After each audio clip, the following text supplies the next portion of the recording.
Mau menyaksikan kajian Buya Yahya tanpa biaya internet? Segera pasang parabola Al-Bahjah TV di rumah Anda. Bebas biaya bulanan dan tanpa koneksi internet.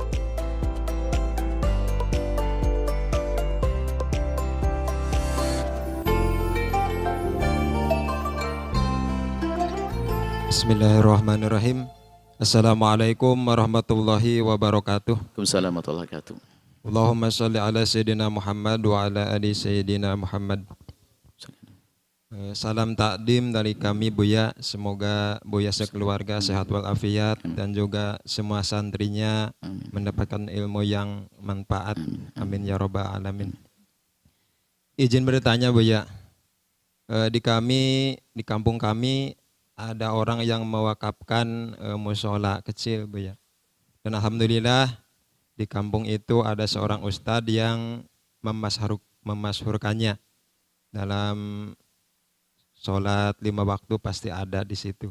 Dan alhamdulillah selepas maghrib ada anak-anak yang belajar sehingga dia bisa mengamalkan ilmunya di situ. Akan tetapi belakangan ini seorang ustadz itu kesulitan dalam hal ekonomi, apalagi punya anak yang mondok, yang sekolah, sehingga ada temannya itu menawarkan pekerjaan, akan tetapi pekerjaan itu keluar Jawa Buya, sehingga dia harus meninggalkan kampung tersebut. Pertanyaannya Buya, apakah dia itu kalau meninggalkan kampung itu dosa Buya? Karena meninggalkan kewajibannya itu, sisi lain dia butuh ekonomi untuk keluarga, untuk anak mondok Buya. Mohon solusinya Buya. Baik, bismillah. Terima kasih. Wassalamualaikum warahmatullahi wabarakatuh. Wassalamualaikum. Kami akan terkagum dan selalu terkagum dan terus terkagum-kagum dengan ustadz-ustadz seperti itu. Yang ngajar di kampung, kiai kampung, ustadz kampung dengan keistiqomahnya sampai orang kampung bisa sholat semuanya. Jujur Anda bisa sholat di mana? Ayo. Bukan di kampus, bukan di. Jadi istimewa. Dan orang-orang seperti itu harus kita beri penghargaan yang serius dari hati kita. Sampai kemudian dia sudah membangun, menghidupkan musola. Sebetulnya pertanyaan ini bukan hanya di sini, di mana-mana ada. Sehingga dia perlu nafkah harus pergi ke luar kota. Apakah dia dosa meninggalkan kampung tersebut? Jawabannya adalah yang dosa ada orang kampung yang ada di situ. Yang nggak punya bakti kepada guru. Waktu nyekolahkan anaknya ke kampus dia bayar puluhan juta untuk menghantarkan anaknya untuk menjadi pakar ekonomi. Kenapa? Tidak bisa membiayai gurunya yang menghantarkan ke surga. Saya sekarang serukan kepada siapapun, hidupkan madrasah diniyah di kampung-kampung. Perhatikan ustadz-ustadz itu. Mestinya beliau itu sudah tidak usah mikir urusan sekolah anak-anaknya. Ini mahal dia itu, berat seperti itu. Kita pun belum mampu duduk di kampung seperti itu, ngajari ngaji setiap saat sampai sholat. Maka akhir-akhir ini kita gerakkan bagaimana orang peduli kepada kiai-kiai kampung. Makanya yang nggak benar, yang salah ya yang di kiri kanannya, nggak pernah merasa punya bakti. Ini tetangganya itu ngajari anaknya sholat aja nggak bisa kan? Yang bisa beliau, mestinya kita punya syukur dong. Mungkin sudah kita pakai diam-diam tanpa harus kita rendahkan ustadz itu, kita hargai mereka, anaknya sekolah di mana saja kita biayai dan sebagainya, kita cukupi per bulannya dan sebagainya. Ayo kepada semuanya, hei hamba Allah, hidupkan kembali madrasah diniyah. Hei orang-orang kaya yang bisa menyekolahkan anaknya puluhan juta, ratusan juta, apakah Anda tidak bisa memberi 1 juta, 2 juta, 3 juta pada orang ini? Ini jauh lebih gede pahalanya daripada semuanya. Hidupkan orang kiai kampung. Sekarang permasalahannya juga gampang, sama kiai kampungnya tidak menghargai, lebih terkagum dengan ustadz yang kelihatan di televisi, di YouTube dan sebagainya, padahal nggak pernah ketemu. Ini fitnah juga. Sehingga kalau sudah ketemu ustadz yang kelihatan di YouTube, Ustadz Buya Yahya misalnya, rame nanti. Tapi sama ustadz kampungnya tidak menghargai, saya tidak sanjung dengan orang begitu.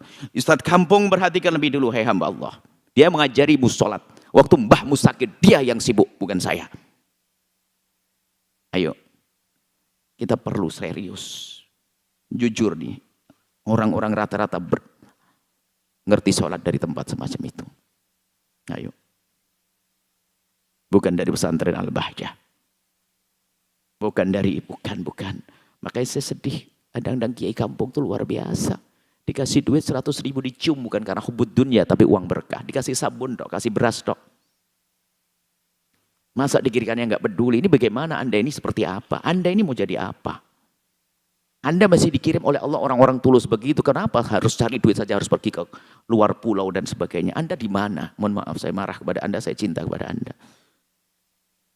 Tolong, ayo semuanya punya gerakan menghidupkan Madrasah Diniyah. Bukan saja ustadznya. Tolong sekarang pengen Madrasah Diniyah, perhatikan toiletnya, perhatikan lokalnya, perhatikan. Kita ingin hidupkan kembali sebelum mereka masuk SMP, SMA yang pelajaran agamanya 1 jam setiap minggu, dan itu pun jam terakhir waktu anak-anak ngantuk dan ketutup sama azan.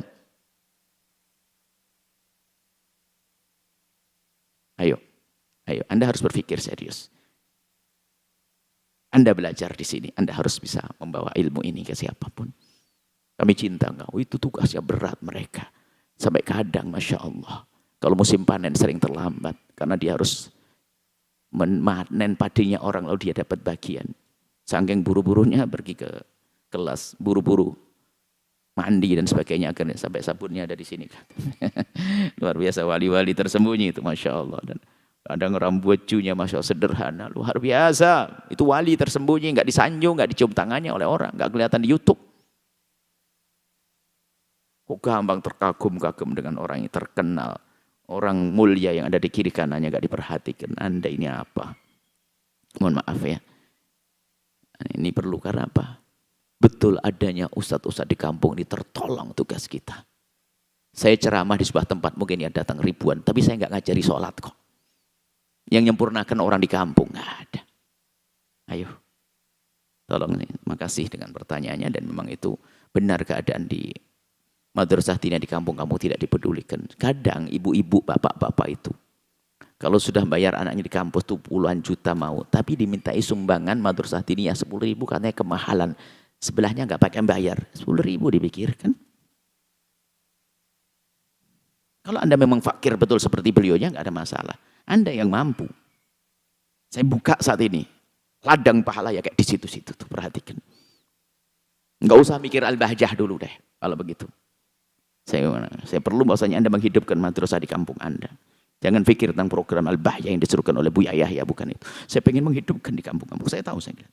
Sampai kadang toilet yang nggak ada. Saya terus prioritas adalah program toilet. Toilet laki, toilet perempuan yang tertutup, yang rapi.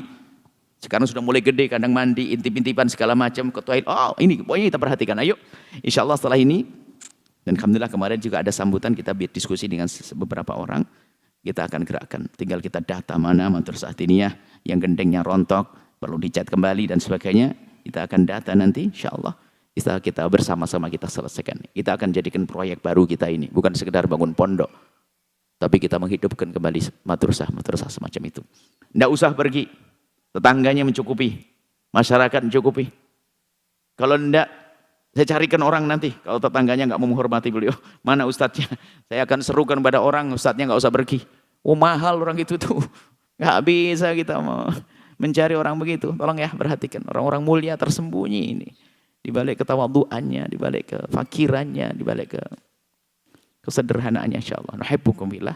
Ini bahasa serem tapi saya cinta kepada semuanya. Wallahu a'lam bishawab. Sahabat Al-Bahjah TV, setelah menyaksikan video ini, jangan lupa bersolawat kepada baginda Nabi Muhammad. Shollu ala Nabi Muhammad. Allahumma sholli alaihi wa ala alihi wa sahbihi.